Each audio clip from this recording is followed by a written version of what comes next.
Hello मेरे प्यारे बच्चों। हम लोग मैग्नेटिज्म एंड मैटर के ऑलमोस्ट एंड पर आ चुके हैं और आज के लेक्चर में हम लोग पढ़ने वाले हैं बच्चों न्यूट्रल पॉइंट्स। सबसे पहला जो टॉपिक आज का होगा वो है न्यूट्रल पॉइंट्स। न्यूट्रल पॉइंट्स, ठीक है। क्या पढ़ने वाले हैं बच्चों? Neutral point. चलो स्टार्ट करते हैं इस टॉपिक को और समझते हैं कि आखिर न्यूट्रल पॉइंट होता क्या है। बच्चों अगर हम एक बार मैग्नेट ले लेते हैं तो बार मैग्नेट अपने चारों तरफ क्या करेगा? एक मैग्नेटिक फील्ड क्रिएट करेगा। इसके अलावा हमें पता है एक ऐसा मैग्नेटिक फील्ड है जो हमेशा अवेलेबल है और वो कौन सा है? अर्थ का मैग्नेटिक फील्ड है ना। अर्थ का जो मैग्नेटिक फील्ड है वो हमेशा प्रेजेंट है। आ रही बात समझ में? क्लियर है? तो जो अर्थ का मैग्नेटिक फील्ड है, जैसा कि हमने लास्ट लेक्चर में सीखा था कि अगर ये हमारा अर्थ है, ओके, अगर ये मेरा हमारा अर्थ है तो इसका ज्योग्राफिकल नॉर्थ इधर होता है, ज्योग्राफिकल साउथ इधर होता है और जो मैग्नेट होता है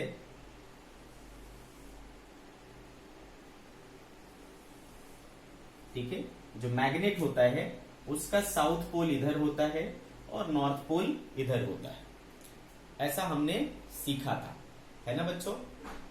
दूसरी चीज आपको ये भी पता है कि जो मैग्नेट होता है, मैग्नेट के कारण जो मैग्नेटिक फील्ड बनते हैं, मैग्नेटिक फील्ड लाइंस बनाते हैं, तो वो पता है आपको कि नॉर्थ से स्टार्ट होता है और साउथ को जाता है।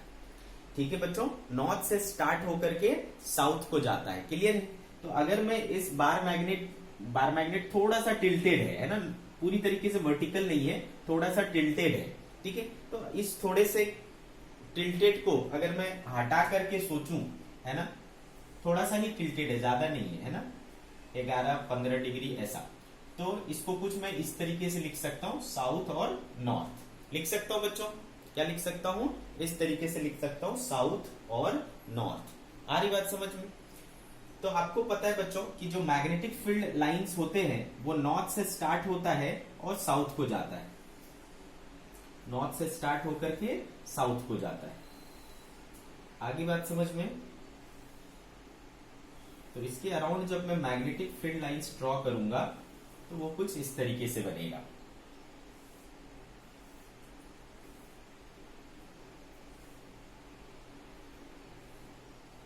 ठीक है, इस तरीके का मैग्नेटिक फील्ड लाइंस बनेंगे। ठीक है, ये नॉर्थ से ओरिजिनेट होंगे सभी के सभी और साउथ पर क्या करेंगे बेटा? एंड करेंगे। तो आप क्या देख पा रहे हो बच्चों? आप क्या देख पा रहे हो कि जो हमारा अर्थ है ना, ह्यूज, क्योंकि ये बहुत बड़ा बार मैग्नेट है ना, ह्यूज बार मैग्नेट है क्योंकि अर्थ हमारा काफी बड़ा है। तो अगर आप इस एक हिस्से पर कहीं पे खड़े हो, मान लो यहाँ पे खड़े हो, ठीक है, तो ये हिस्सा आपको कैसा दिख रहा है बेटा? ऑलमोस्ट स्ट्रेट है ना। ये हिस्सा कैसा दिख रहा है आपको? स्ट्रेट दिख रहा है, दिख रहा है कि नहीं? ठीक है, अगर यहाँ पर आप देखोगे तो ये आपको क्या दिख रहा है भाई? इस तरीके का मैग्नेटिक फील्ड दिख रहा है। और ये कौन सा कंपोनेंट है बेटा? Horizontal component of earth magnetic field है। ठीक है, ये मैग्नेटिक फील्ड का हॉरिजॉन्टल कंपोनेंट है। तो जब आप मैग्नेटिक फील्ड अर्थ के हॉरिजॉन्टल कंपोनेंट को बनाते हो, ठीक है, तो बच्चों आपको जो फील्ड पैटर्न मिलता है वो कुछ इस तरीके से मिलेगा। फील्ड का जो पैटर्न होगा वो कुछ इस प्रकार से होगा।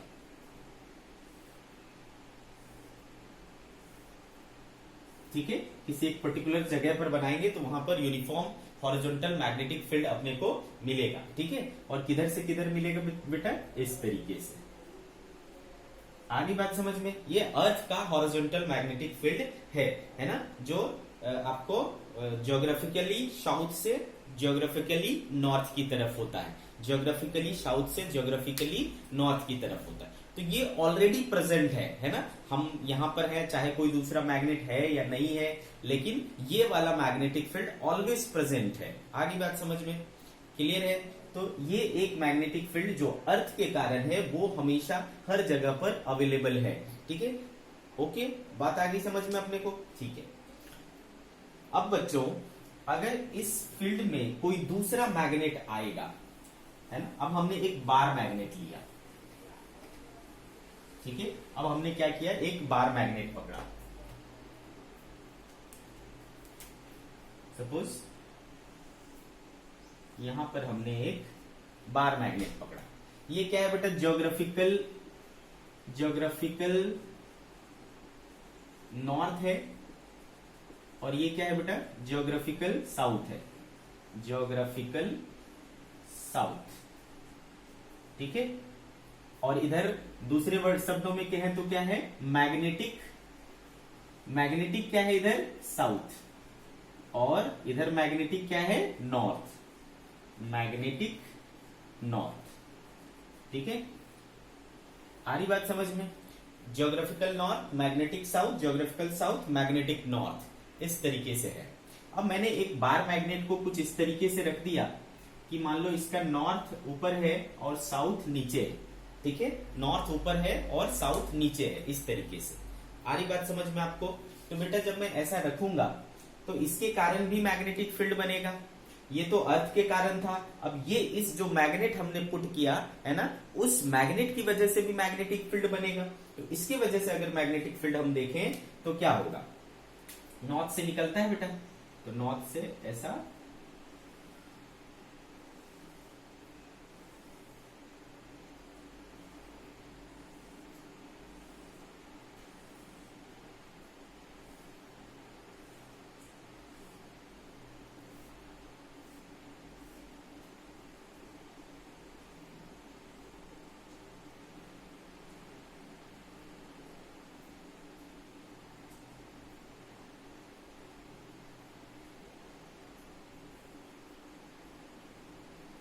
बताओ, कुछ इस तरीके से हो जाएगा। ये किसकी वजह से हुआ, इसके वजह से हुआ। आ रही बात समझ में? और चाहे तो हम और बना सकते हैं। क्लियर है? ऐसे मैग्नेटिक फील्ड जो है वो उस बार मैग्नेट की तरह की वजह से बना। आ रही बेटा समझ में आपको? क्लियर है ये बात? अब देखो, अगर आप इस रीजन में देखो, इस रीजन में है ना, इधर मैग्नेट के नीचे, तो क्या हो रहा है, जो अर्थ का मैग्नेटिक फील्ड है वो भी ऊपर है, दिख रहा है आपको? अर्थ की वजह से जो मैग्नेटिक फील्ड है वो भी ऊपर है, और इसके है ना, इस मैग्नेट खुद की वजह से जो मैग्नेटिक फील्ड है वो भी क्या है, ऊपर है, यानी सेम डायरेक्शन में। दोनों मैग्नेटिक फील्ड सेम डायरेक्शन में। सिमिलरली इधर देखो, इसकी वजह से भी ऊपर है और अर्थ की वजह से भी क्या है, ऊपर है, तो इधर भी क्या है, सेम डायरेक्शन में। तो अर्थ का मैग्नेटिक फील्ड और इस मैग्नेट का मैग्नेटिक फील्ड इधर क्या कर रहा है, एक दूसरे को एडअप कर रहा है। इधर भी अर्थ का मैग्नेटिक फील्ड और इस मैग्नेट का मैग्नेटिक फील्ड दोनों एक दूसरे को एडअप कर रहा है। बट आप इधर देखोगे तो इधर देखो, अर्थ का मैग्नेटिक फील्ड ऊपर है और इसका मैग्नेटिक फील्ड नीचे है। ठीक है, इस तरफ भी देखोगे तो अर्थ का मैग्नेटिक फील्ड ऊपर है और इसका मैग्नेटिक फील्ड नीचे है। आ रही बात समझ में आपको? तो इधर के लाइन पर है ना, इस तरफ आपको क्या मिल रहा है, दोनों का मैग्नेटिक फील्ड का डायरेक्शन अपोजिट डायरेक्शन में दिख रहा है। ठीक है, दोनों का मैग्नेटिक फील्ड का डायरेक्शन अपोजिट डायरेक्शन में दिख रहा है। ठीक है, बात समझ में आ गई आपको? अब बच्चा, जो अर्थ का हॉरिजॉन्टल मैग्नेटिक फील्ड है वो तो फिक्स है ना, वहां पर अर्थ का मैग्नेटिक फील्ड क्या है, फिक्स है, BH। ठीक है, लेकिन इस मैग्नेट की वजह से, इस मैग्नेट की वजह से जो इस लाइन पर फील्ड होगा, अगर आप इस मैग्नेट के रिस्पेक्ट में देखो तो ये वाले जो पोजीशंस हैं वो कौन सा पोजीशन होगा, है ना, इस मैग्नेट के रिस्पेक्ट में इस पर पोजीशन। तो आपको पता है बेटा कि नॉर्थ साउथ पोल को मिलाने वाली इमेजिनरी लाइन क्या होता है, एक्सियल पोजीशन होता है, और उसके ऊपर डाला गया परपेंडिकुलर क्या होता है, इक्वेटोरियल पोजीशन होता है। तो इस मैग्नेट की वजह से ये क्या हो गया, इक्वेटोरियल पोजीशन हो गया। आ रही बात समझ में? तो आपको पता है बेटा कि इक्वेटोरियल पोजीशन पर एक बार मैग्नेट की वजह से मैग्नेटिक फील्ड कितना होगा, at equatorial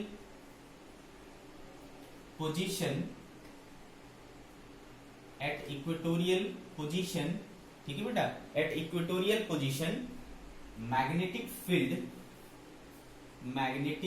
field due to a short bar magnet, short bar magnet क्या होता है बेटा, due to a short bar magnet the equatorial is equal to क्या आता था, के एम बाय डी क्यूब। याद है आपको क्या होता था बेटा, के एम बाय डी क्यूब। आ रही बात समझ में आपको? तो बेटा के एम बाय डी क्यूब इतना जो है मैग्नेटिक फील्ड है उस मैग्नेट की वजह से। तो जैसे जैसे हम यहां से इस तरफ को या इस तरफ को चलेंगे तो डी क्या होता चला जाएगा बेटा, चेंज होता चला जाएगा, और डी के चेंज होने से इसकी वजह से बी भी क्या होगा, चेंज होगा। ठीक है, डी के चेंज होने की वजह से बी भी चेंज होगा। ठीक है बेटा, तो कोई तो ऐसा एक पॉइंट आएगा इस लाइन पर, कोई तो ऐसा एक पॉइंट आएगा जहां पर, ठीक है, जहां पर अर्थ का हॉरिजॉन्टल मैग्नेटिक फील्ड और इसका मैग्नेटिक फील्ड कौन सा वाला, इक्वेटर वाला, है ना, एक दूसरे के इक्वल हो जाए। जब ऐसा होगा यानी इक्वल एंड अपोजिट हो जाएगा तो नेट फील्ड क्या हो जाएगा बेटा, जीरो। ठीक है, उस पॉइंट पर नेट मैग्नेटिक फील्ड क्या हो जाएगा, जीरो। सेम कंडीशन इस तरफ भी मिलेगा, सेम कंडीशन इस तरफ भी मिलेगा बेटा। ठीक है, तो इधर भी अपने को एक पॉइंट मिलेगा जहां पर अर्थ का हॉरिजॉन्टल मैग्नेटिक फील्ड और इसका मैग्नेटिक फील्ड एक दूसरे को क्या कर देगा, कैंसिल कर देगा, और वो जो पॉइंट मिलेगा वहां पर, है ना, जीरो नेट फील्ड मिलेगा, और उस पॉइंट को कहते हैं बच्चों हम लोग न्यूट्रल पॉइंट्स। ठीक है, उस पॉइंट को हम लोग क्या कहते हैं, न्यूट्रल पॉइंट्स। तो कैसे हम इसको डिफाइन कर सकते हैं न्यूट्रल पॉइंट्स को, ध्यान से समझें बच्चों। एक बार मैग्नेट के फील्ड में ऐसा पॉइंट, एक बार मैग्नेट के फील्ड में ऐसा पॉइंट जहां पर अर्थ के मैग्नेटिक फील्ड और उस मैग्नेट के मैग्नेटिक फील्ड का नेट जो है वो क्या आ जाता है, जीरो, उसे हम लोग कहते हैं न्यूट्रल पॉइंट। आगे बात समझ में? तो चलो इसका डेफिनेशन लिख लेते हैं। ठीक है, डेफिनेशन लिख लेते हैं। दी points in the field of a bar magnet where net magnetic field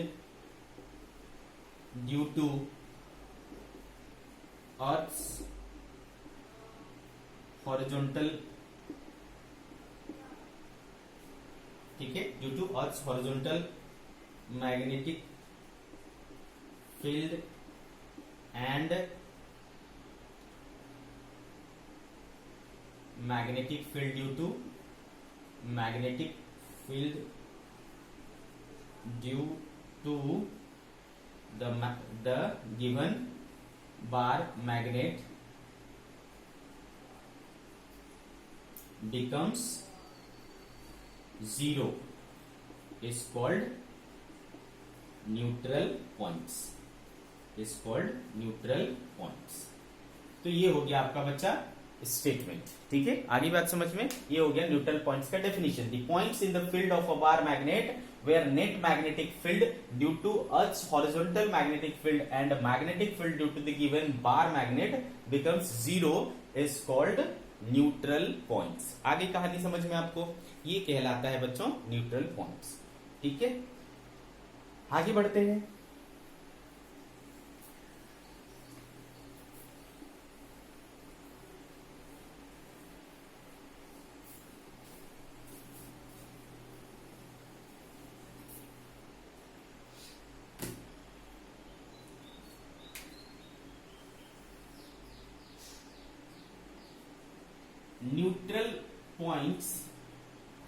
neutral points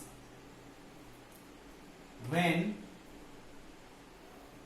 magnet is placed such that its north pole is in geographical geographical north direction, geographical north direction and its south pole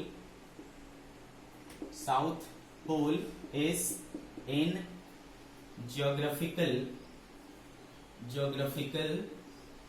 south direction. ठीक है, case ए ले रहे हैं बच्चों हम लोग।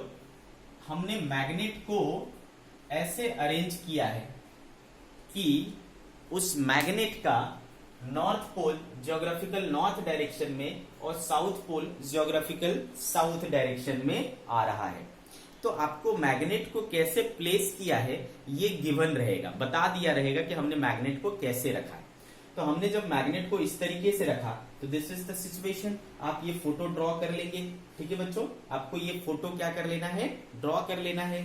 Photo draw करने के बाद हमें दिख रहा है कि इसके जो एक्सिस पर है, एक्सिस पे तो ऐसा पॉइंट मिलना संभव नहीं है। एक्सिस पर ऐसा पॉइंट मिलना संभव नहीं है। क्यों? क्योंकि इस एक्सिस पर मैग्नेट की वजह से भी फील्ड इधर है और अर्थ का मैग्नेटिक फील्ड भी क्या होता है, ऊपर होता है। तो ये दोनों कभी कैंसिल नहीं कर सकते, एड अप कर सकते हैं। सिमिलरली इधर के एक्सिस पर भी इसके वजह से फील्ड ऊपर है, इसके वजह से भी फील्ड ऊपर है, दोनों सेम डायरेक्शन में है, कैंसिल नहीं कर पाएंगे। तो इक्वेटर पर ऐसी कंडीशन संभव है जहां पर दोनों फील्ड एक दूसरे को नलिफाई कर दें, जीरो कर दें। ठीक है, तो यहां पर अपने को क्या मिलेगा बेटा, एक्सियल पोजीशन पर मिलेगा। तो इस कंडीशन में ठीक है, जब हम इस तरीके का अरेंजमेंट बनाएंगे बेटा, ये आप फोटो ड्रॉ कर लेंगे तो यहां पर हमें इक्वेटर वाला जो है बी इक्वेटर है ना, वो किसके बराबर हो जाएगा, बी एच हो जाएगा। जहां पर है ना, जहां पर बी इक्वेटर की वजह से बी एच हो जाएगा, वही होगा हमारा क्या, वही होगा हमारा क्या, न्यूट्रल पॉइंट्स। तो सपोज ये वो पॉइंट है जो इसके मिड पॉइंट से कितनी दूरी पर है, डी दूरी पर है। ठीक है, तो एट न्यूट्रल पॉइंट्स जैसा कि हम जानते हैं है ना, बी जो है वो किसके बराबर हो जाता है, डी एच के बराबर हो जाता है। यहाँ पर बी कितना होगा बेटा, यहाँ पर बी होगा कितना, तो बता दो बेटा इक्वेटर वाला क्या फॉर्मूला होता है। तो इक्वेटर वाला होता है K M by D Q. ठीक है, K M by D cube equals to क्या हो गया बेटा, डी एच। के मतलब क्या, mu naught by 4 pi, mu naught by 4 pi. M क्या है बेटा, dipole moment upon D cube equals to क्या आ गया, बी एच। ठीक है, तो ये सिचुएशन जब सेटिस्फाई होगा, mu naught M by 4 pi D cube equals to B H. ठीक है, तो आपको मिल जाएगा क्या, न्यूट्रल पॉइंट। ठीक है, तो इसमें d क्या है, न्यूट्रल पॉइंट का डिस्टेंस है, मैग्नेट के मिड पॉइंट से उस क्या बोलते हैं, जहां पर आपको न्यूट्रल पॉइंट मिलेगा उस तक की डिस्टेंस है। ठीक है, तो इससे फायदा क्या होता है, हमको क्या फायदा होता है, क्यों करते हैं हम लोग ऐसा, न्यूट्रल पॉइंट्स क्यों फाइंड आउट करते हैं। तो इसमें बताओ बेटा क्या चीजें हैं, 3 चीजें हैं, m है, d है और bh है। ये 3 वेरिएबल चीजें हैं। इनमें से कोई भी 2 चीज आपको पता हो तो तीसरी चीज ऑटोमेटिक आप पता कर सकते हो। आई क्या बात समझ में, तीसरी चीज आप ऑटोमेटिक पता कर सकते हो। अगर आपको m और d पता है तो हॉरिजॉन्टल कंपोनेंट पता कर सकते हो मैग्नेटिक फील्ड का, या फिर m और bh पता है तो आप वो डिस्टेंस पता कर सकते हो न्यूट्रल पॉइंट्स का। ठीक है, या फिर bh और d पता है तो आप उसके डाइपोल मोमेंट को कैलकुलेट कर सकते हो। तो जनरली डाइपोल मोमेंट को फाइंड आउट करने के लिए न्यूट्रल पॉइंट्स की हेल्प ली जाती है। तो अगर मुझे यहाँ पर डाइपोल मोमेंट निकालना है तो डाइपोल मोमेंट कितना हो जाएगा बेटा, m बराबर है ना 4 pi D cube by mu not into B H. ठीक है, इस फॉर्मूले में हम रखेंगे तो हमको क्या मिल जाएगा, मैग्नेटिक डाइपोल मोमेंट मिल जाएगा। ठीक है, तो न्यूट्रल पॉइंट किस लिए यूजफुल है बेटा, क्या सिग्निफिकेंस है न्यूट्रल पॉइंट्स का, it help us to find magnetic dipole moment of a magnet, it help us to find magnetic dipole moment of a magnet. ठीक है, तो जहां पर भी ऐसा दिखे कि इनमें से कोई 2 क्वांटिटी गिवन है और तीसरी निकालनी है तो फटाक से आप क्या करेंगे, इस फॉर्मूले को यूज कर लेंगे। आ रही बात समझ में। बट शर्त बस इतनी है कि आप अरेंजमेंट को ध्यान से देखें कि मैग्नेट को कैसे प्लेस किया गया है। इस तरीके से प्लेस किया रहेगा कि north geographical north, south geographical south की तरफ है तो ऐसा, या फिर इसी सिचुएशन को दूसरे तरीके से कैसे बोलेगा कि नॉर्थ जो है मैग्नेटिक नॉर्थ, नॉर्थ जो है मैग्नेटिक साउथ और साउथ जो है मैग्नेटिक नॉर्थ पे है, तो भी क्या मिलेगा बेटा, सेम सिचुएशन मिलेगा, सेम फॉर्मूला मिलेगा। आ रही बात समझ में? We will use this formula in such condition. आगे बात समझ में आपको? चलो आगे बढ़ते हैं। दूसरा क्या कंडीशन हो सकता है? Neutral points when magnet is placed such that its north pole is in geographical south. ठीक है, पलट देते हैं इसको। अब की बार क्या किया, नॉर्थ को ज्योग्राफिकल साउथ में and its south pole is in geographical north. इस बार ज्योग्राफिकल नॉर्थ में रख दिया। ठीक है, आगे बात समझ में? तो चलो देखते हैं इस बार क्या होगा।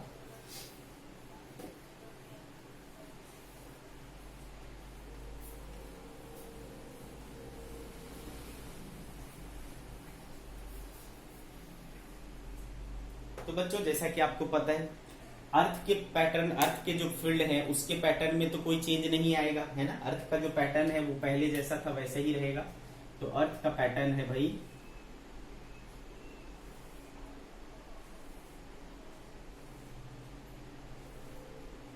ठीक है, ये हो गया हमारे अर्थ का पैटर्न। ठीक है, तो आपको पता है बेटा इधर क्या होता है, ज्योग्राफिकल नॉर्थ, या फिर इसको क्या बोल सकते हैं, या चलो पहले लिख लेते हैं, ज्योग्राफिकल साउथ। ठीक है, मैग्नेटिकली देखेंगे तो क्या होगा बेटा, मैग्नेटिकली देखेंगे तो मैग्नेटिक साउथ, और इधर क्या हो जाएगा, मैग्नेटिक नॉर्थ, मैग्नेटिक नॉर्थ। आगे कहानी समझ में आपको? ऐसा। और हमें जो मैग्नेट रखने बोला गया है वो कुछ इस तरीके से बोला गया है।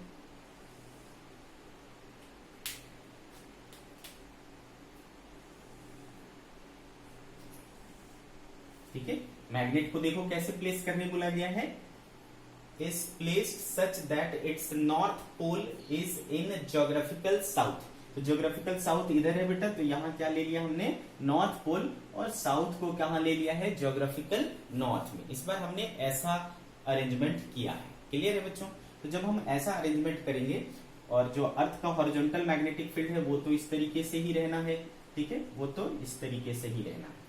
अब ये जो मैग्नेट हमने बनाया है उसका मैग्नेटिक फील्ड कैसा बनेगा, तो आपको पता है भाई नॉर्थ से निकलता है, नॉर्थ से निकलता है। ठीक है, इस तरीके से साउथ पे एंड होता है।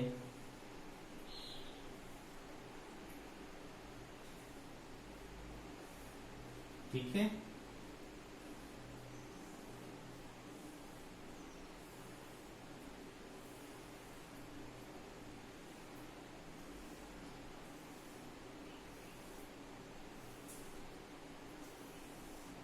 ठीक है, इस तरीके से।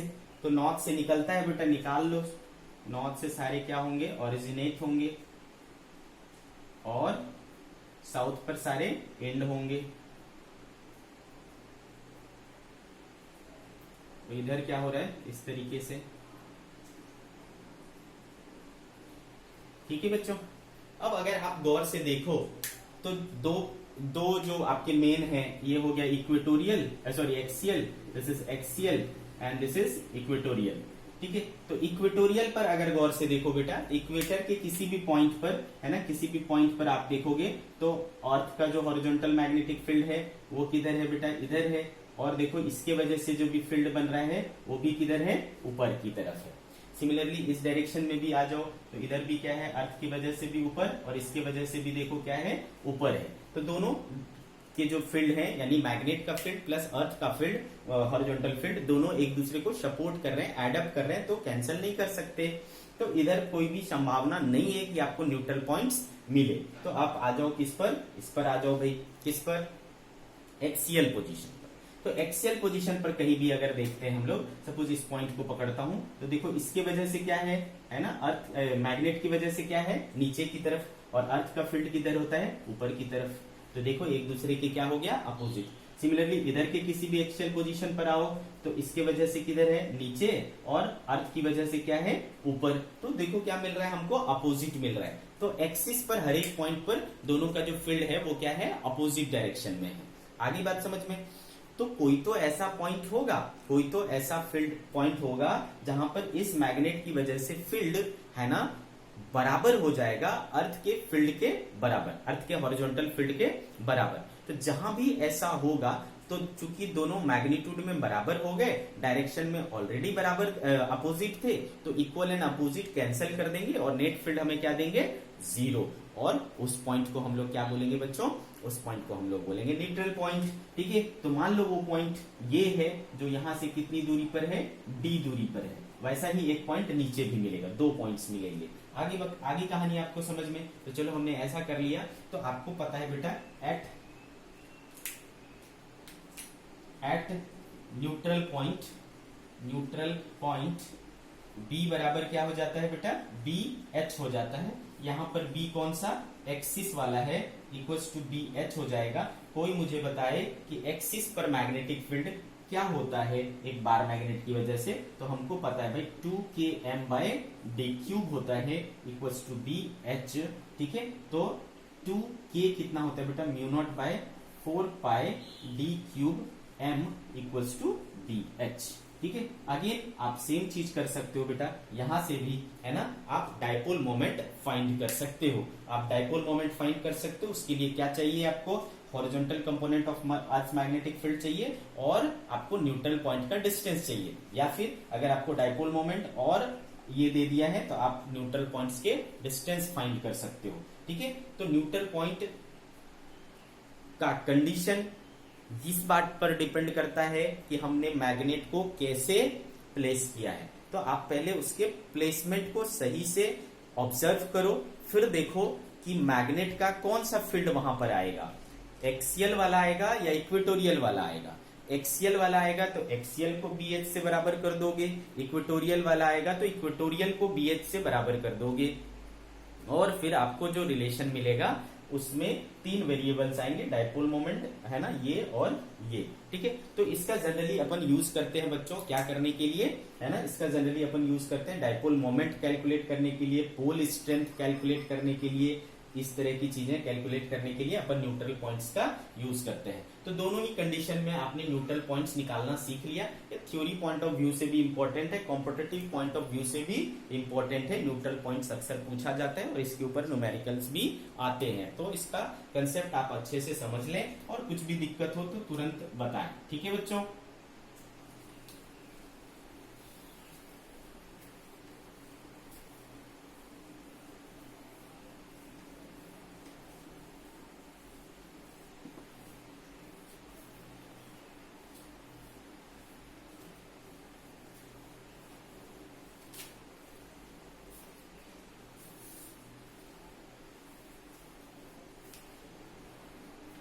चलो तो यहां तक की बातें हमें समझ में आ गई बच्चों, है ना। अब हम लोग स्टार्ट करेंगे टेंजेंट लॉ। ठीक है, नेक्स्ट टॉपिक टेंजेंट लॉ। चलो देखते हैं कि टेंजेंट लॉ क्या होता है। देखो भाई, एक चीज तो हमको पता है कि हर जगह पर एक फील्ड तो है ही, वो कौन सा है, BH, यानी अर्थ का हॉरिजॉन्टल फील्ड, वो तो हर जगह पर है ही।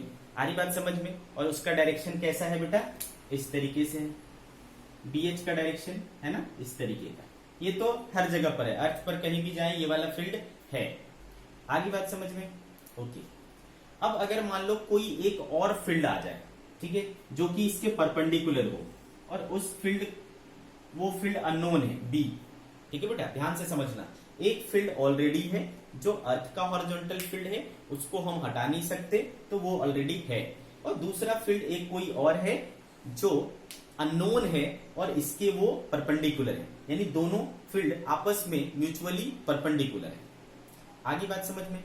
तो इस पॉइंट पर, ये जो पॉइंट है वहां पर क्या हो रहा है, 2 फील्ड है ना, और दोनों फील्ड एक दूसरे के म्यूचुअली परपेंडिकुलर है। ऐसे पॉइंट पर अगर एक हम मैग्नेटिक निडल रख दें, क्या रख दे बेटा, मैग्नेटिक निडल रख दें,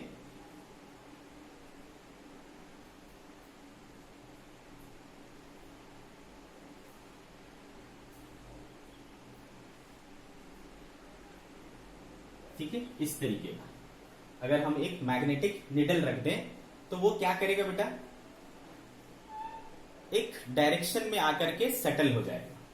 ठीक है, वो क्या करेगा, एक डायरेक्शन में आकर के यूं सेटल हो जाएगा।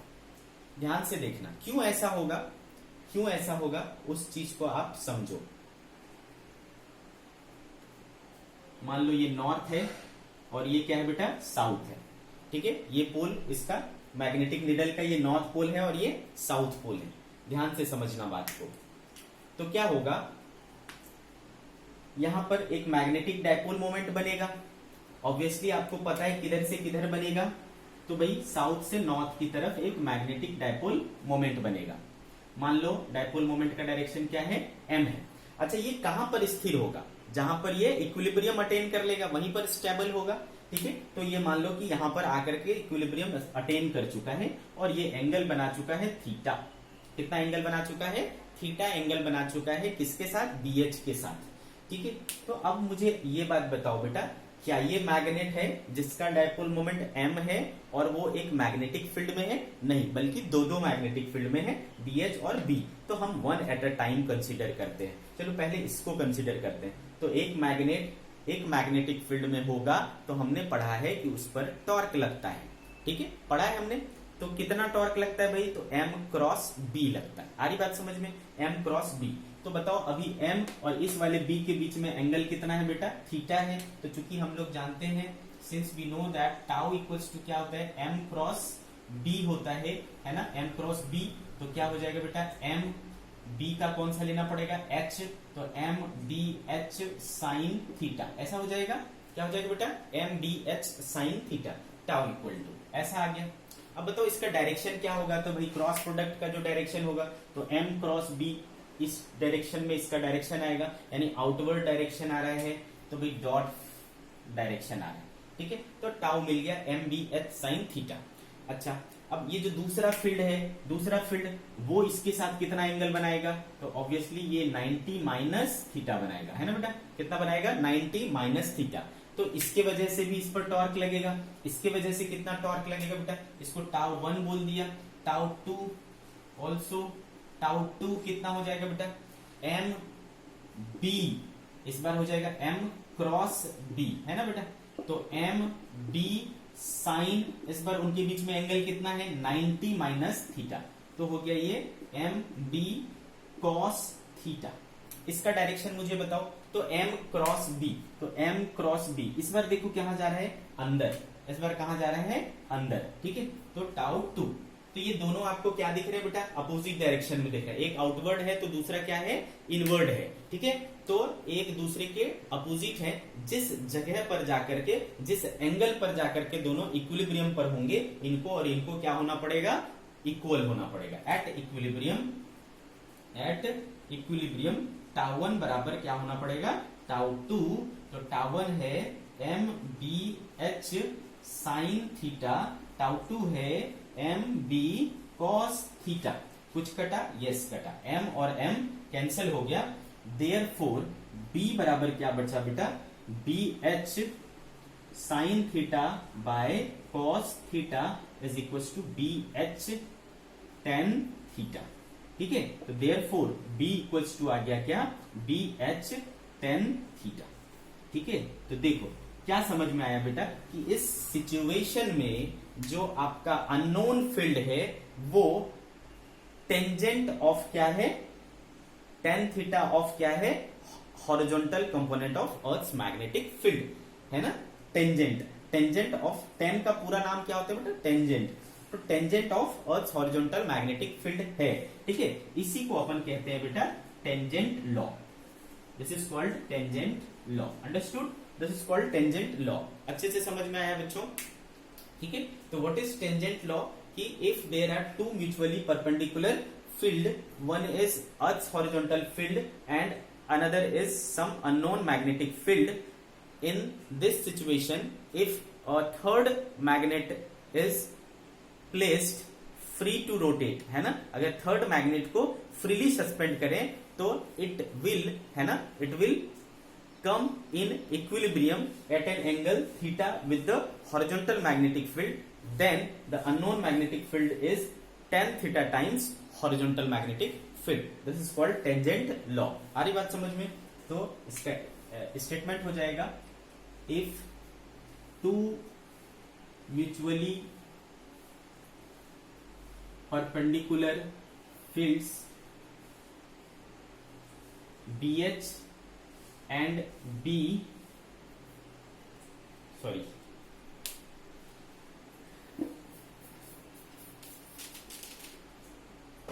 इसको इस तरीके से लिखें, if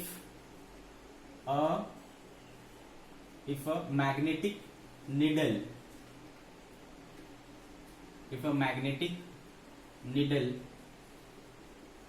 ठीक है, if a magnetic needle is freely suspended in a field where two fields BH and B, ठीक है, where two fields BH and B are mutually perpendicular, then magnetic needle comes in equilibrium,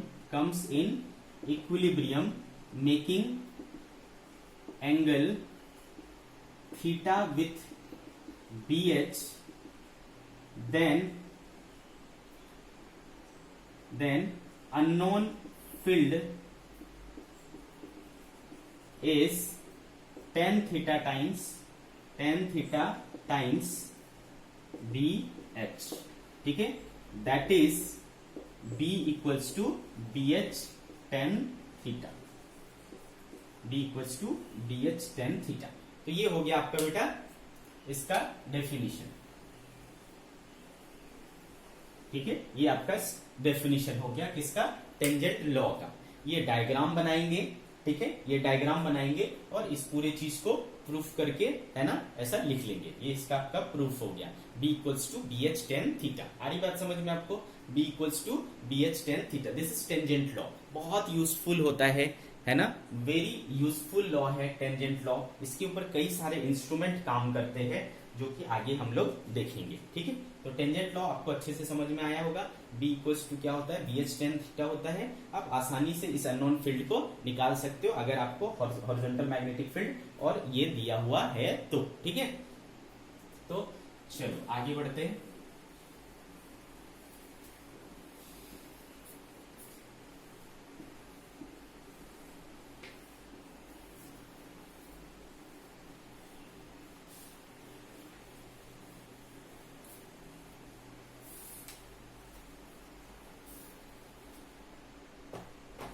आप इसको ऐसे समझ सकते हो, application of tangent law, ठीक है, application of tangent law.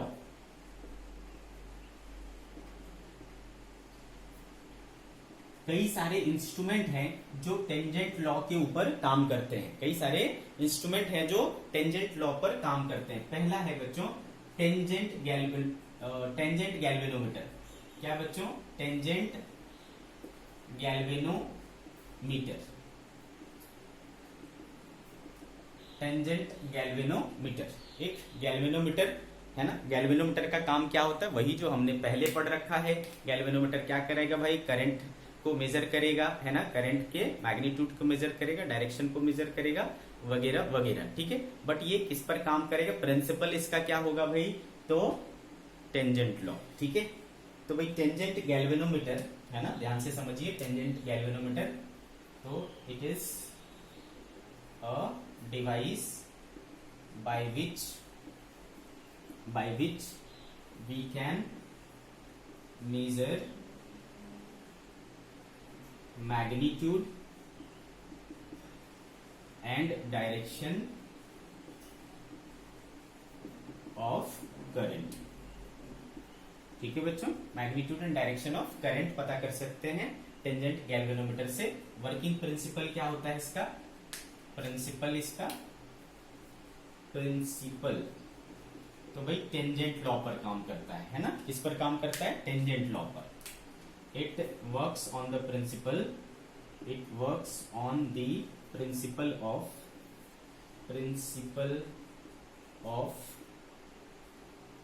Tangent law के प्रिंसिपल पर काम करता है। आ रही बात समझ में आपको? ठीक है। अच्छा, कंस्ट्रक्शन कैसा होता है इसका? कैसे बनाया गया होता है कंस्ट्रक्शन?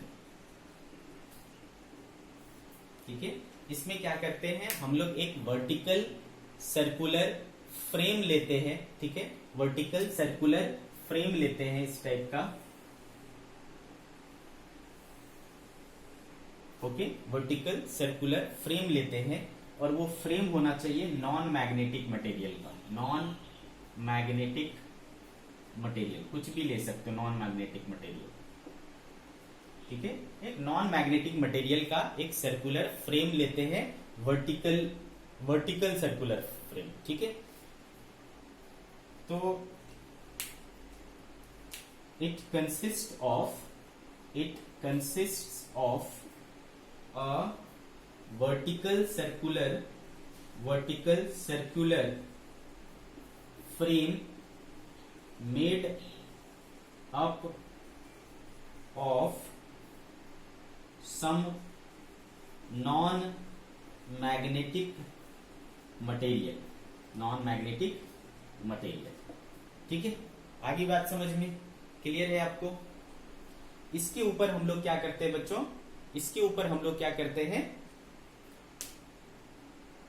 कॉइल लपेट देते हैं। कॉइल कैसे बनाया जाता है ये चीज तो आपको पता ही है ना? इंसुलेटेड कॉपर वायर को इसके ऊपर कई सारे फेरे लगा देंगे। ठीक है, आ रही बात समझ में?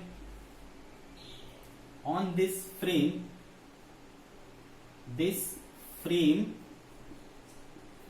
इज वुंड बाय, ठीक है बेटा, वुंड बाय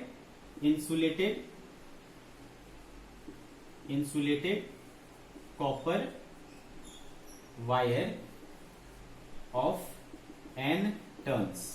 ठीक है, n टर्न्स के कॉपर वायर इसमें लपेट देते हैं और बना लेते हैं एक कॉइल। ठीक है, इससे क्या बन जाता है? हमारा एक कॉइल बन जाता है, सर्कुलर कॉइल बन जाता है। क्लियर होगी बात आपको? आ रही बात समझ में? ठीक है, इस तरीके से हमने रख दिया। This frame is wound by insulated copper wire of n turns. ठीक है, at the center of this frame, इस फ्रेम के सेंटर पर, at the center of this frame we keep a horizontal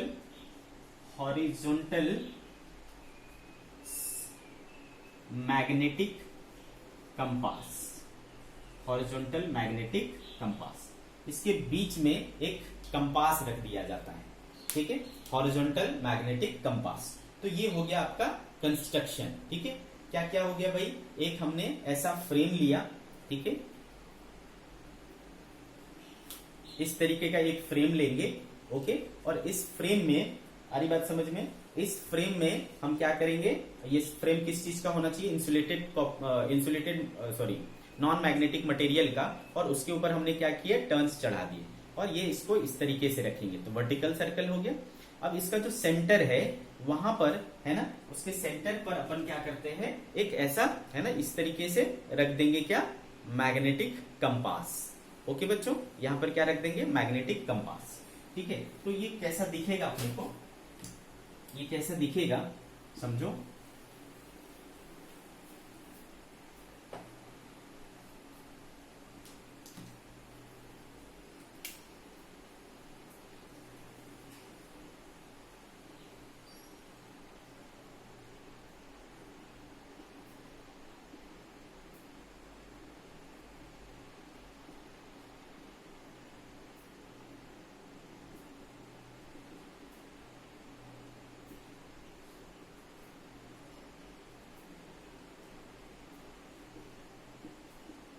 ठीक है। इस पर क्या रहेगा, सर्कुलर स्केल्स लगे होंगे और उसमें एंगल बना होगा, उसके अंदर एक मैग्नेटिक निडल होगा, ठीक है। और ये जो है इस तरीके से, है ना, एक सपोर्ट पर सपोर्टेड होगा। आगे बात समझ में। तो भाई जो कंपास है वो हॉरिजॉन्टली रखा है और जो लूप है वो क्या है, वर्टिकली रखा हुआ है। इस तरीके से आपका कुछ अरेंजमेंट होता है किस चीज का, टेंजेंट गैल्वेनोमीटर का। टेंजेंट गैल्वेनोमीटर का जो कुछ ये है अरेंजमेंट कुछ इस तरीके का होता है। आगे बात समझ में। अब देखते हैं कि ये काम कैसे करता है, ठीक है। अब देखते हैं कि ये काम कैसे करता है।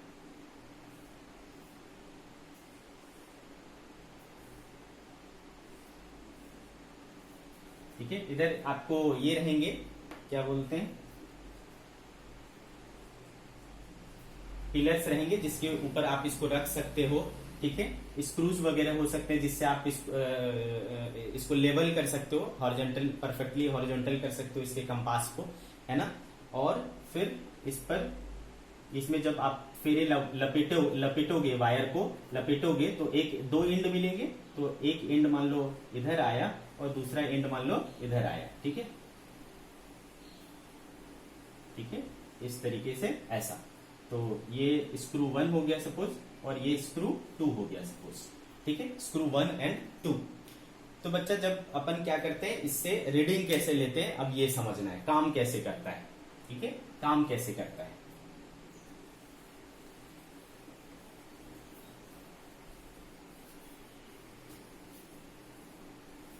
वर्किंग,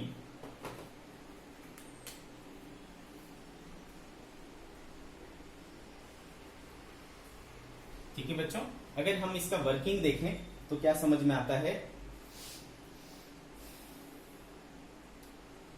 सबसे पहले अपन क्या करेंगे कि जो इसका प्लेन है, किसका, जो हमने कॉइल बनाया, वर्टिकल जो सर्कल है उसके प्लेन को सबसे पहले आपको मैग्नेटिक मेरिडियन में ला देना है, ठीक है। क्या करना है, उसको मैग्नेटिक मेरिडियन में ला देना है। ओके, कैसे पता चलेगा कि मैग्नेटिक मेरिडियन में आया या नहीं आया, जब आपको पता है बाकी कोई दूसरा मैग्नेट नहीं है, तो जो मैग्नेटिक निडल है वो किस में रहेगा, ऑब्वियसली नॉर्थ साउथ में रहेगा, है ना, और यानी मैग्नेटिक मेरिडियन में रहेगा। तो आपको जो सर्कल है वो घुमा करके, है ना, ऐसा कर लेना है आपको, सर्कल को घुमा करके। ये नॉर्थ साउथ डायरेक्शन में है यानी ये मैग्नेटिक मेरिडियन में है। आपको उसका सर्कल का जो प्लेन है उसको भी इसी के पैरेलल कर लेना है, ठीक है। तो वो आ जाएगा आपके मैग्नेटिक मेरिडियन में। क्लियर है बच्चों, आ रही बात समझ में। दैट मीन्स कि आपको अगर ये निडल जो है इस तरीके से शो कर रहा है तो आपको इसका जो ये है ना, इस तरीके से कर लेना है और इसके बीच में आपका मैग्नेटिक निडल है। तो आप कहोगे कि ये जो हमारा प्लेन ऑफ द कॉइल है वो किस में आ गया, मैग्नेटिक मेरिडियन में आ गया, ठीक है। तो वर्किंग में first of all magnetic coil, first of all coil is arranged,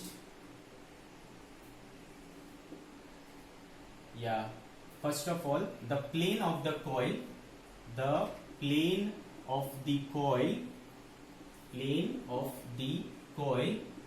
is kept in the magnetic meridian,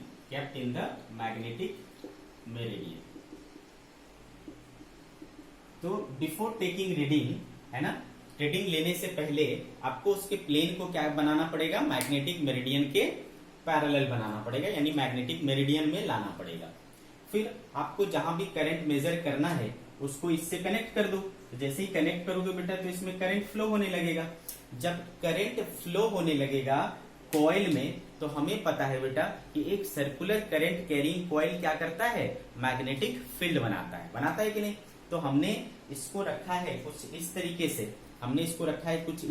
से, अर्थ का मैग्नेटिक फील्ड इधर है ना, अर्थ का मैग्नेटिक फील्ड इधर है और इस कॉइल में बह रहा है करंट। तो हमको पता है कि करंट में कॉइल में अगर करंट इस तरीके से बह रहा है तो हम इसको इस तरीके से फोल्ड करेंगे और थंब का जो डायरेक्शन है वो कुछ इस तरीके से जाएगा और वही फील्ड का डायरेक्शन होगा।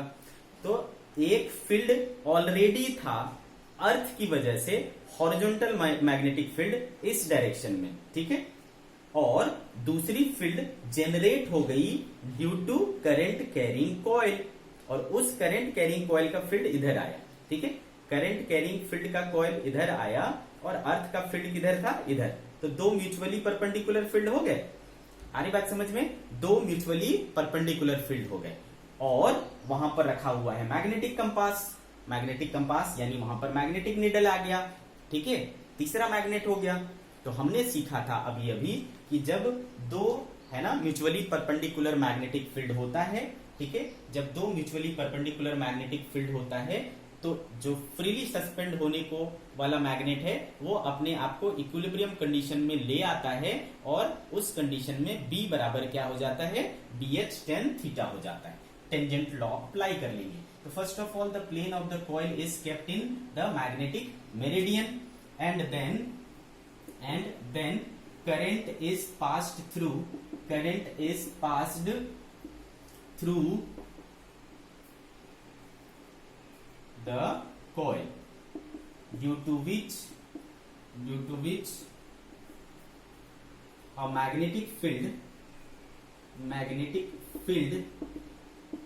B इक्वल टू कितना बेटा, है ना, याद करो कितना होता था, mu not I by 2r हुआ करता था, mu not I by 2r हुआ करता था। ये एक लूप की वजह से होता था। यहाँ पर n लूप्स हैं तो इतने हो जाएंगे, तो mu not N I by 2r, है ना, mu not N I by 2r, इतना मैग्नेटिक फील्ड जनरेट हो जाएगा। Coil due to which a magnetic field B equals to mu not N I by 2r is produced, और ये field जो है perpendicular है, परपेंडिकुलर टू किसके, horizontal magnetic field के, BH, ठीक है, perpendicular to horizontal magnetic field BH। Therefore magnetic compass, magnetic needle show deflection and at equilibrium gives angle theta with BH, ठीक है। फिर आपको ये क्या हो जाएगा, डिफ्लेक्ट हो जाएगा, और डिफ्लेक्ट होकर के सपोज कुछ इस तरीके से आ गया बेटा, तो यहां पर आपको मिल जाएगा एंगल, ठीक है, यहां पर आपको मिल जाएगा एंगल। आ रही बात समझ में? तो मान लो ये एंगल क्या है, थीटा। तो जैसा कि मैंने बोला इस डायरेक्शन में आपका क्या था, BH था, एक जो है फील्ड इसके वजह से बनेगा B, और ये सिचुएशन फुलफिल कर देगा आपका टेंजेंट लॉ का, ठीक है। तो आप लगा लेंगे tangent law according to, therefore according to tangent law B equals to BH tan theta. तो B इक्वल्स टू आया आपका mu not N I by 2r BH और tan थीटा। यहां से थीटा मिल गया आपको, है ना, यहां से tan थीटा मिल गया, और ये मिल गया आपको BH, ठीक है। तो बेटा इसको मैं मिटा देता हूं, ओके, इसको मैंने मिटा दिया। तो मुझे मिला I equal to BH by mu not N I, और ये 2r चला जाएगा ऊपर, इंटू tan थीटा, ठीक है। I बराबर क्या मिला बेटा, ये मिला। तो BH एक जगह पर क्या है, फिक्स है ना, हॉरिजॉन्टल मैग्नेटिक फील्ड कांस्टेंट है, रेडियस जो आपने कॉइल लिया है वो भी फिक्स है, म्यू नॉट फिक्स है, number of turns N capital होगा, सॉरी, ठीक है, नंबर ऑफ टर्न्स फिक्स रहेगा, आई नहीं जाएगा, म्यू नॉट इंटू एन, ठीक है। तो BH 2r by mu not into N. तो ये सारी चीजें क्या है बेटा, कांस्टेंट है, तो इसको एक कांस्टेंट मान लेते हैं अपन। तो I बराबर इस कांस्टेंट को मान लो, ले लिया क्या, K, तो K tan थीटा। तो I बराबर क्या आ गया बेटा, K tan थीटा, जिसमें इस K को कहते हैं रिडक्शन फैक्टर। क्या कहते हैं, reduction factor, understood, what it is called, reduction factor. कितना है बेटा, BH 2r by mu not into N, ठीक है, दिस मच रिडक्शन फैक्टर। तो यहां से आपको क्लियर दिख रहा है बेटा कि थीटा के टर्म्स में आप क्या कर सकते हो, करंट को मेजर कर सकते हो। थीटा के टर्म्स में आप करंट को मेजर कर सकते हो। तो जितना ज्यादा आप करंट दोगे उतना ज्यादा उसमें डिफ्लेक्शन होगा, थीटा होगा, और उसके हिसाब से आप जो आपका स्केल है उसको कैलिब्रेट कर लो भाई कि थीटा इतना घुमा मतलब 1 एम्पियर, थीटा इतना घुमा मतलब 2 एम्पियर। इस तरीके से आप कैलिब्रेट करके आप उसको स्केलिंग कर सकते हो और इसको मेजरमेंट के लिए अपन यूज करते हैं। This is tangent galvanometer. ठीक है, आगे बात समझ में, this is tangent galvanometer. I hope you are getting me. Okay बच्चों, तो टेंजेंट लॉ आपको समझ में आया। आई बराबर क्या, के टेन थीटा, और के क्या है, रिडक्शन फैक्टर है। ओके बच्चों, गॉट इट। चलो आगे बढ़ते हैं।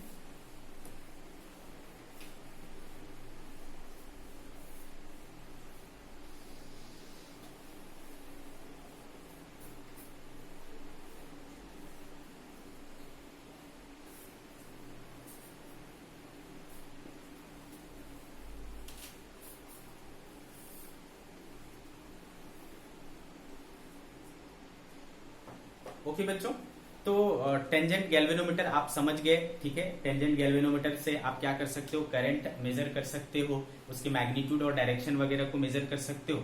आगे हम लोग जो पढ़ने वाले हैं इसके मीन्स टेंजेंट लॉ के ऊपर बेस्ड वो और है बच्चों, दो टॉपिक। ठीक है, एक है डिफ्लेक्शन मैग्नेटोमीटर, डिफ्लेक्शन मैग्नेटोमीटर, और एक है बेटा वाइब्रेशन मैग्नेटोमीटर। ठीक है, deflection magnetometer and vibration magnetometer, ये दो और टॉपिक हैं। ठीक है, डिफ्लेक्शन मैग्नेटोमीटर और वाइब्रेशन मैग्नेटोमीटर। डिफ्लेक्शन मैग्नेटोमीटर से आप क्या कर सकते हो, डिफ्लेक्शन मैग्नेटोमीटर से है मतलब ये एक ऐसा डिवाइस है जिससे आप मेजर कर सकते हो मैग्नेटिक डाइपोल मोमेंट को, मैग्नेटिक डाइपोल मोमेंट को मेजर कर सकते हो। ठीक है, मैग्नेटिक डाइपोल मोमेंट को मेजर कर सकते हो, प्लस आप मैग्नेटिक पोल स्ट्रेंथ मेजर कर सकते हो, मैग्नेटिक पोल स्ट्रेंथ मेजर कर सकते हो, मैग्नेटिक पोल स्ट्रेंथ को कंपेयर कर सकते हो, कंपेयर मैग्नेटिक पोल स्ट्रेंथ। ठीक है, दो जगह के मैग्नेटिक फील्ड को कंपेयर कर सकते हो, compare magnetic field of two places. ठीक है, तो ये मल्टीपर्पस है। डिफ्लेक्शन मैग्नेटोमीटर क्या है बेटा, मल्टीपर्पस है। ठीक है, ओके, ये हो गया। प्लस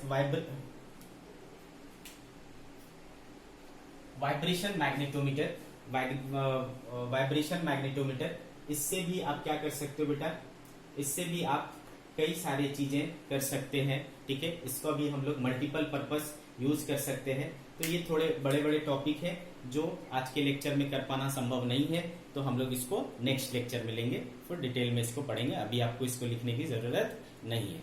क्लियर है बच्चों, नेक्स्ट लेक्चर में हम लोग इसको देखेंगे, deflection magnetometer and vibration magnetometer को। क्लियर है, तो जब ये दो टॉपिक्स खत्म हो जाएंगे, डिफ्लेक्शन और मैग्नेटोमीटर, तो ये वाला जो पार्ट है ना, कंप्लीट हो जाएगा। उधर बचेगा आपको फिर नेक्स्ट बच जाएगा type of material, magnetic material. ठीक है, type of magnetic material will take 1 or 2 lectures and after that our chapter will be finished। ठीक है बच्चों, क्लियर है कहानी आज की। आप लोग प्रॉब्लम सॉल्व करिए और प्रॉब्लम को सॉल्व करने के बाद भेजिए। आज शायद डाउट सेशन भी है, तो अपने को डाउट सेशन भी लेना है। ठीक है बच्चों, तो आप क्वेश्चंस सॉल्व करने के बाद, डीसी पांडे सॉल्व करने के बाद जरूर भेजिए। ठीक है, तो आज की सभा हम लोग यही समाप्त करते हैं बच्चों, कल फिर हम लोग मिलेंगे। Okay, bye bye, good day.